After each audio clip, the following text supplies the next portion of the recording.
우리 4주간에 걸쳐서 우리 시편 말씀을 우리 읽고 또 이번 주에는 잠언의 말씀을 함께 읽게 됩니다. 잠언의 말뜻은 가르쳐서 훈계하는 말이라는 뜻입니다. 우리가 좀 더 일반적으로 쓰는 말로 격언이지요. 격언. 우리가 이 잠언의 말씀을 우리가 보면 여러분 확인할 수 있듯이 잠언의 말씀도 훈계나 경계가 되는 짧은 글로 이렇게 쭉 되어 있다는 사실을 여러분 확인할 수가 있습니다. 이 잠언은 이제 이렇게 시작됩니다. 다윗의 아들 이스라엘 왕 솔로몬의 잠언이다. 이게 솔로몬의 잠언이다. 이렇게 밝히고 난 뒤에 이 잠언의 목적을 이어서 이야기합니다. 지혜와 훈계를 알게 하고 명철의 말씀을 깨닫게 하고 지혜롭게 공의롭게 정의롭게 정직하게 행할 일에 대하여 훈계를 받게 하기 위하여 이 잠언의 말씀을 우리에게 주신다 하는 것입니다. 한마디로 말하면 지혜롭게 하기 위한 말씀이 잠언의 말씀입니다. 그런데 단순하게 이런 게 지혜야 하는 이론적인 가르침을 가르치기 위한 게 아니라 실제적으로 지혜롭게 살도록 하기 위한 말씀이다 하는 것입니다. 그래서 이 말씀으로 유익을 얻는 자들을 언급하고 있는데 어리석은 자, 젊은 자, 지혜 있는 자, 그리고 명철한 자들이다 하는 거예요. 그런데 이건 이 잠언을 읽는 어떤 특별한 이 잠언의 말씀을 받아야 할 특별한 부류가 있다는 걸 의미하지 않습니다. 여러분 보면 아시겠지만 모든 사람들을 위한 것임을 말씀하는 거예요. 어리석은 자나 지혜로운 자나 다 이 잠언의 말씀을 들어야 한다는 거죠. 그래서 우리가 잘 아는 대로 이 모든 사람이 살아가는 데 필요한 게 지혜입니다. 그래서 이 잠언 말씀이 어리석은 자에게는 슬기로움을, 젊은 자에게는 지식과 근신함을 주기 위한 것이고 지혜 있는 자들에게는 듣고 학식을 더하게 될 거고 명철한 자는 지략을 얻게 될 거다 이렇게 말씀하고 있는 겁니다. 그래서 이 잠언은 누구나 지혜를 얻기 위해서 꼭 필요한 말씀이라는 것을 분명히 우리에게 알려주고 있다는 거예요. 그런데 우리가 여기서 지혜롭다, 성경에서 지혜롭다 하는 것은 다른 사람보다 더 많은 어떤 것들을 알고 있다거나 아니면 현명하다는 것만을 의미하지 않는다는 걸 여러분 아셔야 합니다. 그래서 여러분 잠언을 시작하면서 이 사실을 분명히 우리에게 알려주고 있는데요. 다시 1절을 보시면 다윗의 아들 이스라엘 왕 솔로몬의 잠언이다 이렇게 시작하고 있습니다. 솔로몬의 잠언이다. 그럼 우리가 언뜻 이 잠언은 솔로몬이 썼구나 싶은 생각을 하시게 될 텐데 그러나 우리가 잠언을 읽어보시면 알겠지만 이 모든 게 다 솔로몬의 잠언은 아니란 걸 여러분 아시게 될 거예요. 아굴이나 르무엘의 잠언도 우리가 보게 될 거고 이름은 없지만 지혜 있는 자로 불리는 집단에서 나온 그런 잠언도 있다는 걸 알 수 있습니다. 그리고 31장 마지막 장 우리가 잘 아는 이 현숙한 아내를 노래하는 이 잠언은 이 저자가 명시가 되어 있지 않습니다. 그 말은 뭐냐면 솔로몬이 아니란 건 분명한데 저자가 명시가 되어 있지 않아요. 그러니까 쉽게 얘기하면 솔로몬의 잠언이다 이렇게 시작하고 있지만 잠언이 다 솔로몬의 잠언은 아니라는 거예요. 그럼 왜 이렇게 시작하느냐는 거예요. 그것은 이 솔로몬을 설명하는 그 말에 우리를 주목하도록 하기 위해서입니다. 다윗의 아들 이스라엘의 왕입니다. 여러분 솔로몬 왕 이러면 우리가 이 정도 모를까 봐요. 그런데 솔로몬 왕을 굳이 설명합니다. 어떻게 설명한다고요? 다윗의 아들 이스라엘의 왕. 그래서 앞으로의 이 잠언을 좋은 말이네.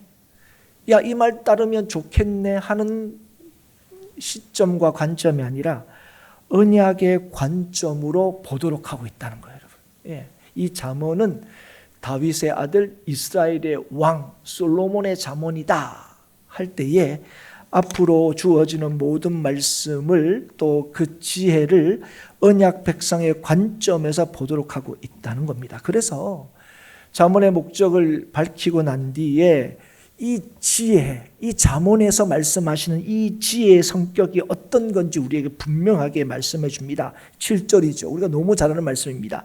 여호와를 경외하는 것이 지식의 근본이오늘 하는 겁니다. 근본이다 하는 요 단어는 시작이라는 뜻을 가지고 있는데, 요 시작은 단순하게 출발을 의미하는 것이 아니라 으뜸이 되는 원리를 뜻합니다. 그래서 지식의 가장 중요하고 근본적인 원리가 뭐라고 얘기하고 있습니까? 여호와를 경외하는 것이다, 이렇게 이제 말하고 있는 겁니다. 그럼 여러분, 여호와를 경외한다는 게 뭘까요? 우리가 너무너무 이 얘기를 많이 듣습니다. 여호와를 경외한다는 것. 여호와를 경외한다는 것은 우리의 모든 것을 지으시고 우리의 모든 것을 다스리시는, 그래서 모든 것이 하나님께 달려있다는 사실을 믿는 자들이 하나님을 대하는 태도가 뭐라고요? 경외입니다. 여호와를 경외하는 거예요.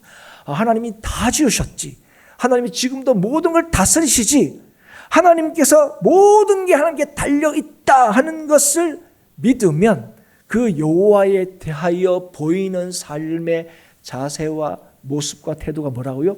경외입니다. 경외. 그래서 여러분, 하나님을 바로 알고 믿을 때에 뭐 할 수 있다고 얘기하는 겁니까? 지혜롭게 살 수 있다 하는 겁니다. 그래서 여러분도 잠언 이거 다 읽고 여기서 얘기하는 여러 가지 이런 것들 너희들 잘 기억하고 이대로만 하면 너 지혜롭게 살 수 있어 라고 얘기하는 게 아니라, 이걸 통해서 뭘, 하나님을 바로 알고 믿을 때 너희들은 뭐 한다고요? 지혜롭게 살 수 있다 말씀하시는 겁니다. 그래서 여러분, 지혜로운 삶의 토대, 근거는 인간에게 있지 않고 누구에게 있는 겁니까? 하나님께 있는 겁니다, 여러분. 그래서 우리가 읽게 될 이 잠언의 말씀은 단순히 세상에서 성공하고 잘 사는 처세술을 담고 있지 않습니다. 굳이 설명하자면, 우리식으로, 그러니까 예수 안 믿는 사람들에게도 이렇게 설명한다면, 인간답게 사는 것, 인생을 유의미하게 사는 지혜가 어디에 있느냐? 하나님을 믿는 믿음에 있다고 말씀하시는 거예요. 그래서 지혜롭게 산다는 건 다른 사람보다 더 똑똑하고 명민하게 사는 데 있지 않고 거룩하게 사는 데 있다고 말씀하는 겁니다. 이 잠언을 통해서. 그래서 오늘 잠언 말씀을 보면 굳이 성경이 아니더라도 다른 책에서 또 다른 곳에서 들었던, 이거 다른 책에도 이렇게 얘기하던데, 예수 안 믿는 사람들도 이렇게 얘기하던데 하는 그런 격언들을 우리가 성경을 통해서 볼 수 있습니다.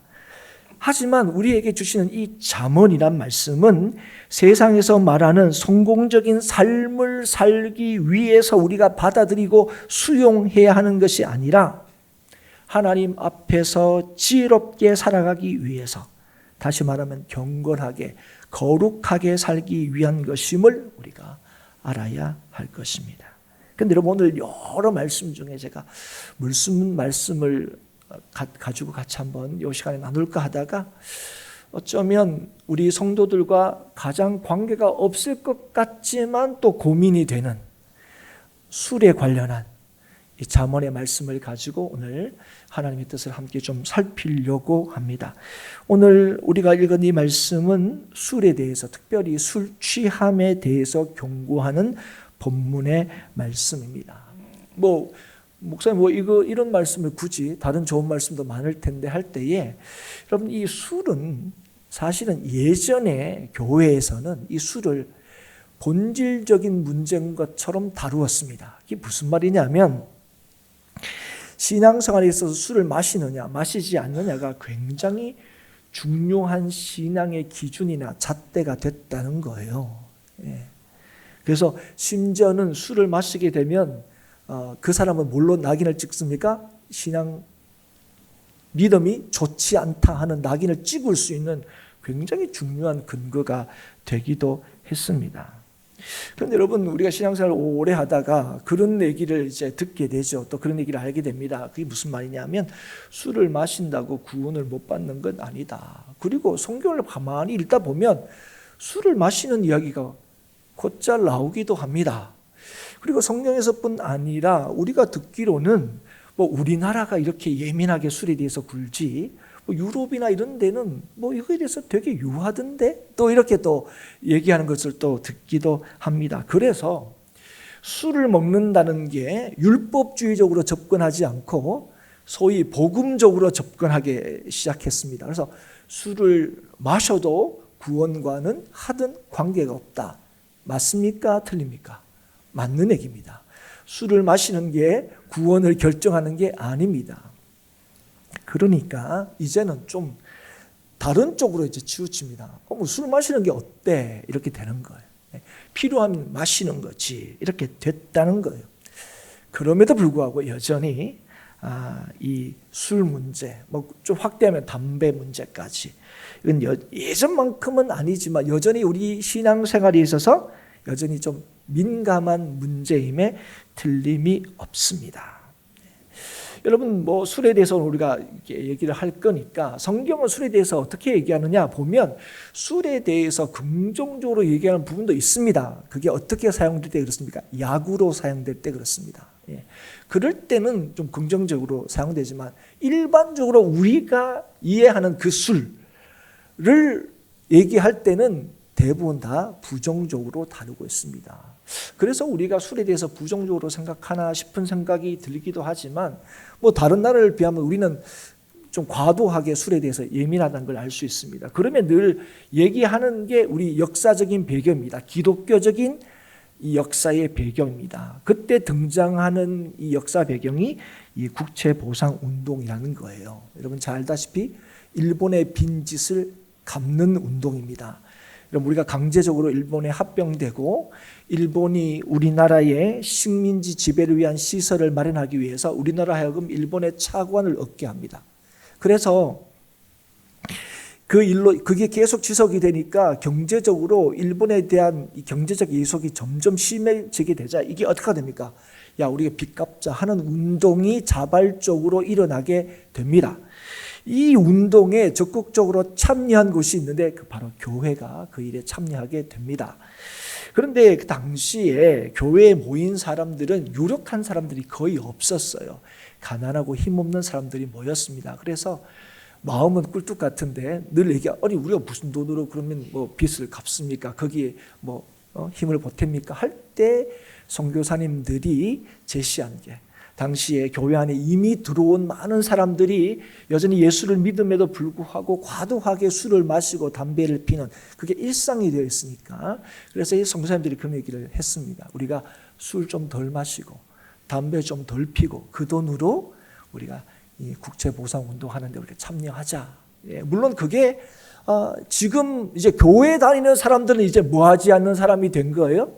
그러니까 술을 안 마시거나 덜 마시는 사람이 된 거죠. 그리고 또 많이 이렇게 참여하려면 어떡합니까? 술을 안 마셔야 이제 더 많이 뭔가 그죠? 이 일을 하게 된 거죠. 아마 그래서 그런 어떤 배경들 때문에 교회를 다니면 술을 안 마시는 사람이다 이런 인식이 생겼을 수도 있습니다. 그런데 오늘 이 술에 대한 하나님의 뜻은 무엇인가 하는 것을 우리가 좀 살펴보고 진실로 좀 지혜로운 삶을 살아가는 실제로 이 땅을 지혜롭게 살아가는 저와 여러분이 될 수 있었으면 좋겠습니다. 오늘 본문은 22장 17절부터 시작되는 지혜자의 잠언에 포함되어 있는 그런 잠언입니다. 제가 서두에 그렇게 말씀을 드렸죠. 솔로몬의 잠언 이렇게 시작하지만 여기 안에는 다양한 사람들의 잠언이 포함되어 있습니다. 22장 17절부터 오늘 24장 34절까지가 이제 지혜자의 잠언이라고 불리는 본문인데요.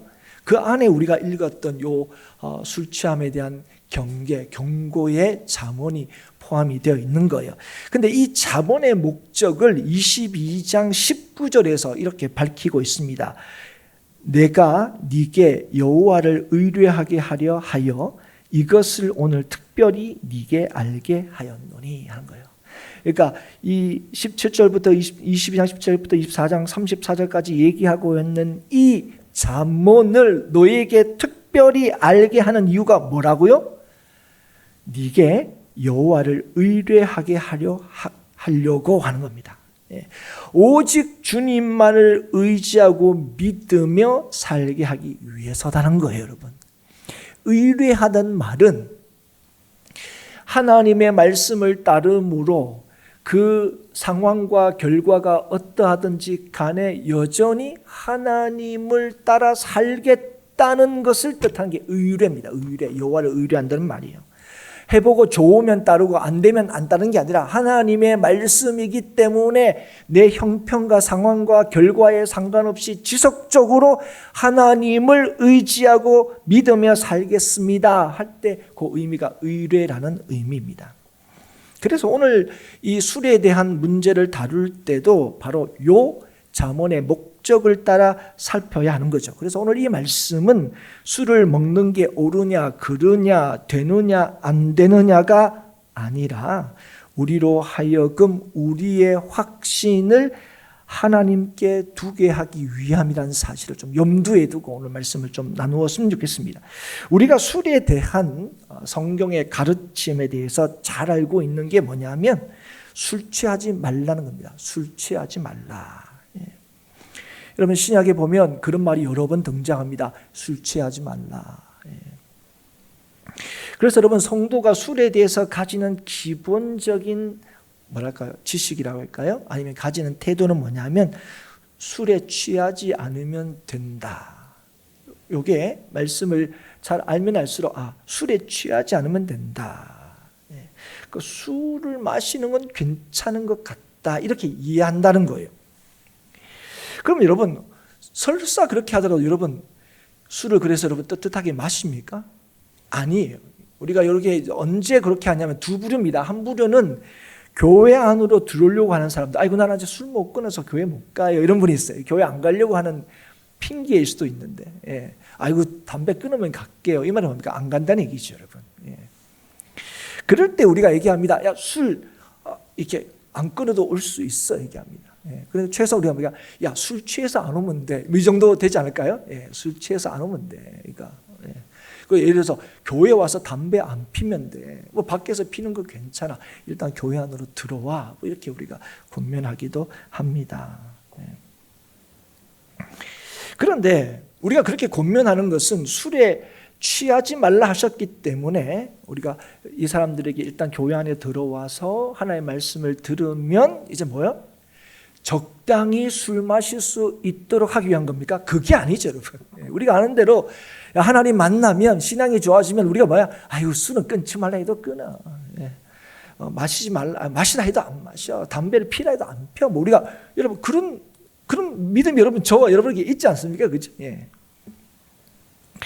그런데 또 하나의 입장이 있습니다. 그게 뭐냐면 술 취하지 말라 이렇게 하셨을 때에 그럼에도 불구하고 술을 여전히 마시고 싶은 사람, 교회 안에 있으면서 그럴 때 뭐예요? 술은 적당히 마셔도 된다고 자기를 합리화하기 위해서, 술은 적당히 마시는 건 괜찮다고 주장하기 위해서 뭐예요? 술 취하지 말라고 하셨다고 이제 얘기를 하는 거죠.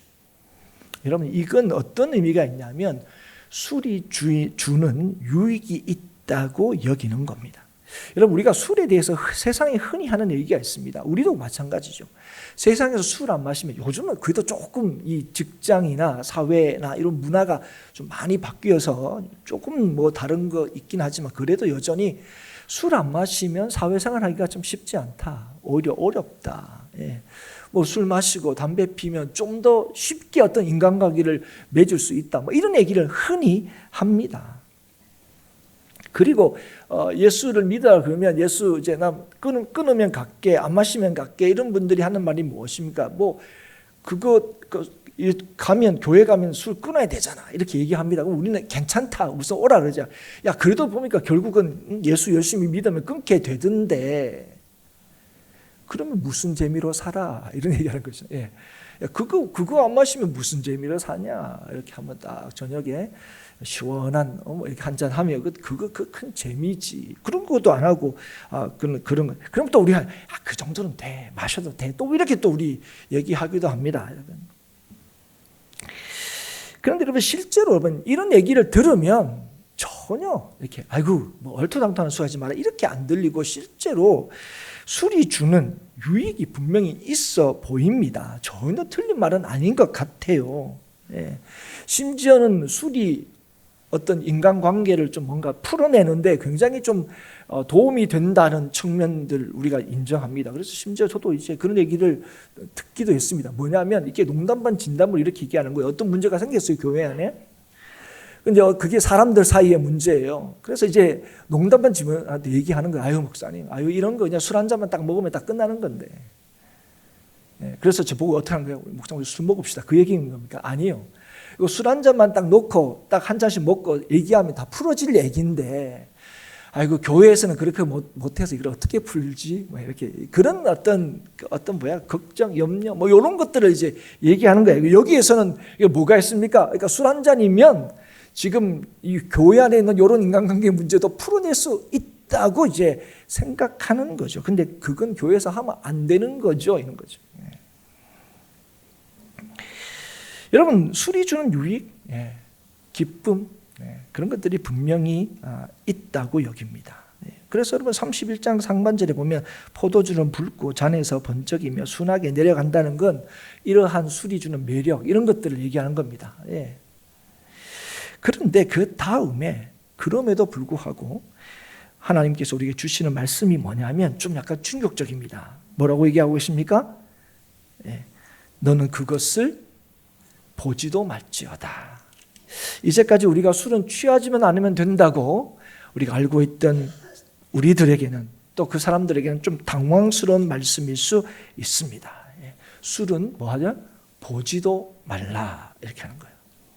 그러면 왜 그러시냐 할 때 뒤가 이어집니다. 32절에 이렇게 말씀하죠. 그것이 마침내 뱀같이 물 것이요 독사같이 쏠 것이며 이렇게 되어 있습니다. 그러면 쉬운 말 성경이라고 아이들이 보라고 하는 아이들이 볼 수 있도록 쉽게 풀어선 그 성경인데 거기에는 요 구절을 이렇게 번역하고 있습니다. 무릇 술이란 결국에는 너를 뱀처럼 물고 독사처럼 내 몸에 강력한 독을 번지게 할 것이다. 이렇게 이제 번역해 줬습니다. 그래서 여러분 술이 가져오는 치명적인 결과에 대해서 말씀하십니다. 우리에게 유익을 주는 것처럼 보여. 기쁠 때는 더 기쁘게 해주는 것 같고 우리가 고통스러울 때는 잠시 그 고통을 잊어버리게 해주는 것처럼 보이지만 그래서 좀 필요한 거 아닙니까 싶지만 개역 개정에는 마침내 쉬운 성경에는 결국에는 뭐라고요? 우리의 삶을 망가뜨린다 하는 겁니다. 그래서 33절, 34절에는 술이 우리에게 끼치는 영향력에 대해서 설명을 하는데 33절, 34절 눈을 한번 보십시오. 풀어서 설명하면 이런 겁니다. 술은 보지 말아야 할 것을 보게 만들고 보아야 할 것을 바로 보지 못하게 하고 망령된 것을 말하게 한다 하는 겁니다. 술이 그렇게 한다고요. 술이 끼치는 영향이 그런 거라고요. 그래서 큰 위험 가운데 놓이게 된다는 거예요. 근데 이건 여러분 단순하게 위험한 상황에 술 먹고 가면 뭐 차에 치기도 쉬워. 술 먹고 운전하면 큰일 나. 이런 위험한 상황만을 의미하는 게 아닙니다. 자신의 인격과 성품에 심각한 문제가 생긴다는 거예요, 여러분. 제가 앞에서 얘기했지만 지혜라는 게 뭐라고요? 유의미한 인생을 살아가는 거. 그게 지혜라 그랬습니다. 그럴 때 이 술은 인격과 성품에 심각한 문제를 만드는데 왜냐하면 인격과 성품은 뭘로 드러나냐 하면 뭘 보느냐, 뭘 말하느냐로 드러나는 거예요. 근데 술은 어떤 영향을 끼친다고요? 마땅히 보아야 할 걸 보지 못하게 한다는 거예요. 순리를 거스린다는 거예요. 그래서 우리를 불순하게 만든다는 겁니다. 그래서 인간다움을 상실하게 한다는 거죠. 이게 술에 대한 하나님의 말씀입니다. 그래서 오늘 지금 하나님께 술에 대해서 뭘 하면 술이 주는 그 유익, 너희들이 생각하는 그 술이 주는 유익을 뭐 하지 말라고요? 의지하지 말라는 겁니다, 여러분. 술이 주는 기쁨이 있어 보이고 술이 주는 매력, 고통을 드러내고 뭐 아픈 기억들을 사라지게 만드는 것처럼 보이는 당장 우리의 문제를 해결한 것처럼 보이지만 그게 진실로 우리의 기쁨이 될 수 없고 우리의 문제를 진실로 해결하는 것이 될 수 없다는 겁니다. 그래서 여러분 오늘 하나님께서 그래서 술 먹지 말라 하는 것으로 끝나는 것이 아니라 뭘요? 이 술이 주는 유익을 의지하지 못하면 그러면 그러면 대안이 있어야 될 거 아닙니까? 그게 뭐예요? 할 때 술을 의지하지 말고 누구를 의지하라고요? 하나님을 의지하지 말라고요. 그래서 우리가 잘 아는 말씀, 술에 취하지 말고 성령으로 충만함을 받으라. 이걸 다른 곳에 이렇게 번역하기도 하죠. 술에 취하지 말고 성령에 취하는 거예요. 근데 여러분, 이건요, 술이 우리에게 주는 유익, 기쁨을 대신하는 것으로 성령을 얘기하는 게 아닙니다, 여러분. 여러분, 우리에게 진짜 기쁨과 유익을 줄 수 있는 분은 누구라고요? 성령이 주시는 기쁨이라고요. 그래서 여러분, 술로 인해서 우리가 얻을 수 있다고 하는 그 기쁨과 유익조차도 술이 아니라 누구로 말미암아 우리가 얻을 수 있다고요? 주로 말미암아, 성령으로 말미암아 얻고 누릴 수 있다는 겁니다, 여러분. 그럼에도 불구하고 여러분, 제가 이렇게 설명하고 설교함에도 불구하고 여전히 많은 사람들은 예수를 신뢰하기보다는 술을 신뢰합니다. 왜냐하면 당장 그게 효과 있어 보이거든요. 그럴 때 아이고, 우리가 무슨 하나님과 술을 이렇게 같은 선상에 놓는 게 아니잖아요, 목사님. 말씀을 그렇게 하십니까? 우리가 하나님과 술을 같은 선상에서 놓는 게 아닙니다. 예. 하나님은 아이고 술하고 비교할 수 없죠. 그래도 술이 우리에게 주는 유익함이 있다고 생각한다는 거예요. 그걸 35절에 얘기하는 거예요. 뭐라고 얘기합니까? 네가 스스로 말하기를 사람이 나를 때려도 나는 아프지 아니하고 나를 상하게 해도 내게 감각이 없도다. 내가 언제나 깰까? 다시 술을 찾겠다 하리라. 이 말이 뭡니까? 술이 당장 자신에게 주는 것들을 좋게 여기. 실제로 나 이 술 때문에 뭐 있다고요? 나 술 때문에 용기를 얻었어요. 예. 술 때문에 나는 담대함을 얻었어요. 술 때문에 그 상황을 이렇게 이겨냈어요. 이렇게 이제 얘기한다는 거예요. 그래서 그런 상황이 오면 또 뭐 하겠다고요? 나 술 마실 겁니다. 이렇게 얘기해요. 또 술 마실 겁니다. 이렇게 하는 거예요. 그래서 여러분, 그럼 뭡니까? 술이 주는 용기, 술이 주는 담대함으로 인하여 누리는 삶을 예수를 믿음으로 주어지는 하나님께서 우리에게 약속하신 삶보다 뭐요? 그게 더 낫고 옳게 여기는 모습을 보여주는 거예요. 이게 뭐라고요? 이게 어리석은 모습입니다. 여러분. 이게 지혜롭지 못한 겁니다. 여러분, 술에 대해서 오늘 이게 말씀할 때 처음이 어떻게 되냐면 29절, 30절 이렇게 시작합니다. 재앙이 네게 있느냐, 근심이 네게 있느냐, 분쟁이 네게 있느냐, 원망이 네게 있느냐, 까닭없는 상처가 네게 있느냐, 붉은 눈이 네게 있느냐. 여러분, 술은 근심을 풀어주고 분쟁을 해결하고 이해하고 상처를 싸매주는 것으로 생각하는 사람들에게 재앙과 근심과 분쟁과 원망과 까닭없는 상처와 붉은 눈은 어디에 있느냐? 술을 찾고 의진한 자에게 있다고 말씀하시는 거예요. 아니잖아요. 술은 이걸 좀 해결하는 거 아닙니까? 풀어주는 거 아닙니까? 아니라고요. 아니라고 얘기하시는 거예요. 여러분, 관계 안에서의 화평, 이해, 하나됨, 그건 술에 있지 않고 오직 하나님께 있다고 말씀하시는 겁니다.